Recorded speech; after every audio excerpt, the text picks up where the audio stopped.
उनको खुशी हो गया कि मेरा बेटा सरकारी नौकरी हो गया। मैंने उनके बात पे ज्वाइन कर लिया और कहा मैंने, पिताजी हमसे वो घूस घसेरी वाला काम होगा नहीं, और उस पर घूस घसेरी वाला काम करेंगे नहीं, उसमें पैसा बचेगा नहीं। तो आपका जो पेंशन है, उस पेंशन से हमारे बच्चे को भी खिलाना होगा और हमको भी खिलाना होगा। बोले कोई बात नहीं, हम खिलाएंगे, लेकिन तुम नौकरी पहले जाके ज्वाइन करो।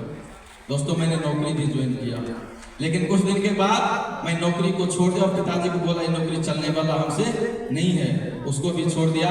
मैं अल्ट्रासोनोग्राफी करने लगा। दोस्तों अच्छा खासा इनकम था, जिंदगी मजे से चल रही थी, कहीं किसी प्रकार का प्रॉब्लम नहीं था। उसी बीच में बिहार सरकार का ईसीजी का वैकेंसी आया और मेडिकल कॉलेज में 3 सीट मात्र था दोस्तों, और सैकड़ों स्टूडेंट आए हुए थे। लेकिन जब मैंने लोगों का डिग्री देखा तो मेरा तो होश ही उड़ गया, क्योंकि हमसे सभी लोगों को ज्यादा नंबर था। और मैं बिहार सरकार से ईसीजी का कोर्स किया हुआ था, तो मेरे पास तो 58% नंबर था, किसी के पास 85, किसी के पास 95, किसी के पास 77 तक, ऐसा ही 70% से ऊपर था।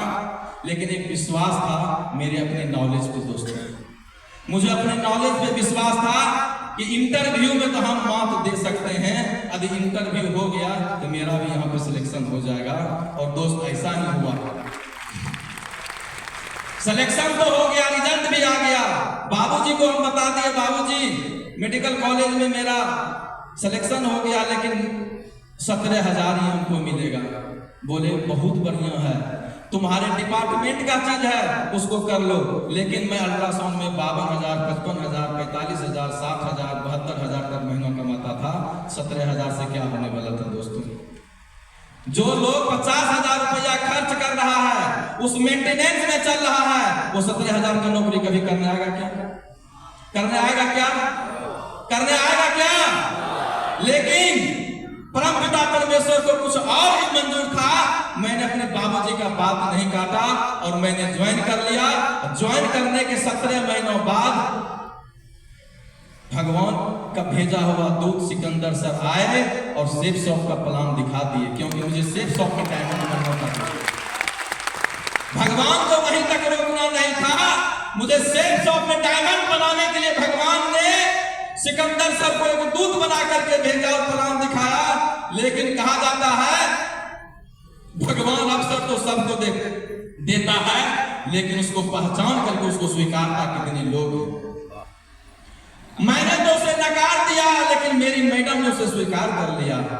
और दोस्तों मेरे पास ज्वाइन करने के लिए पैसा नहीं था।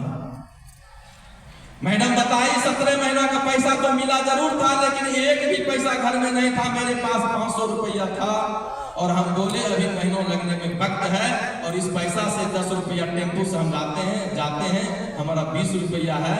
और 20 रुपया जो है ये हम रखते हैं भाड़ा के लिए। यदि एक सप्ताह अल्ट्रासाउंड हम करने कहीं जाएंगे तो 2-4 हजार होगा, लेकिन अभी तो हम संडे का समय का इंतजार हम कर रहे हैं। और उसी बीच में हमारे सिकंदर सर आ गए थे और मैडम ने उस पैसा को निकाल करके सर को दे दिया और फॉर्म मेरा वहां पे भर दिया। 350 रुपया फॉर्म भरने का चार्ज था दोस्तों।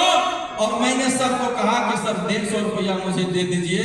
सर बोले डीडी तो फिर देना ही है, 150 रुपया उसमें रहने दीजिए। मैडम को बोले तुम हमको वहां फंसा दे, वो 150 रुपया लेके चला गया।